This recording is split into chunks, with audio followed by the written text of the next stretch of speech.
नमस्कार मित्रमैत्रिणींनो, स्वामी समर्थ.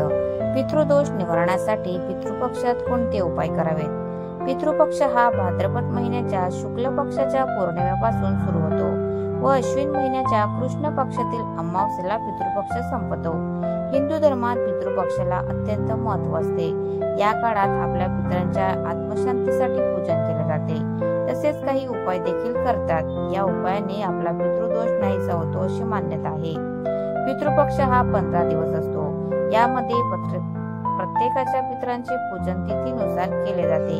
असे म्हणतात की या काळात आपले पितृदेव आपल्याकडे जेवणासाठी येतात. त्यांच्यासाठी नैवेद्य बनवून दाखवल्यास पितृ प्रसन्न होऊन आपल्या कुटुंबावर कृपा करतात. यामुळे आयुष्यात सुख शांती येते असे म्हणतात. पाहूयात या काळात कोणते उपाय करावेत. पितृपक्ष उपाय. नंबर 1. पितृपक्षात पितरांसाठी नैवेद्य बनवावा.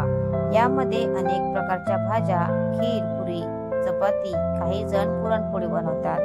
आपल्या पद्धतीनुसार नैवेद्य बनवावा व पितरांचे जेवण करावे. पितरांच्या शांतीसाठी या काळात पूजन केले जाते.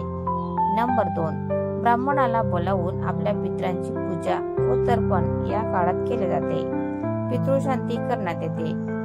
नंबर 3. पितरांचे पिंडदान देखील या काळात केले जाते.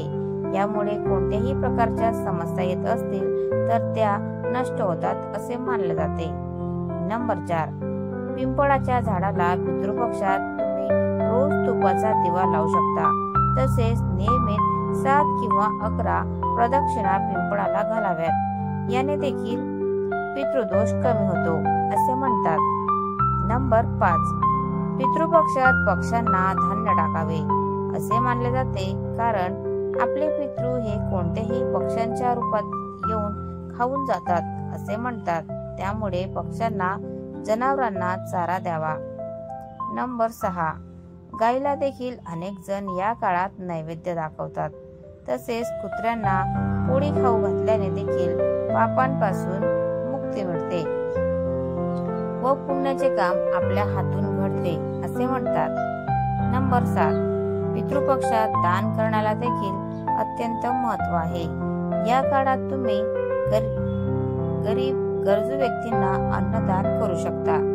तसेच त्यांना गरजेच्या वस्तू, अन्नधान्य, कपडे दान म्हणून देऊ शकता. यामुळे सुद्धा आयुष्यातील बॅड लक कमी होते असे म्हणतात. तर मित्रांनो, तुम्हाला आजचा व्हिडिओ कसा वाटला प्लीज कॉमेंट मध्ये नक्की सांगा. आणि व्हिडिओ जर आवडला असेल तर व्हिडिओला लाईक करा, शेअर करा आणि चॅनलला सबस्क्राईब करायला विसरू नका. धन्यवाद. Thanks for watching.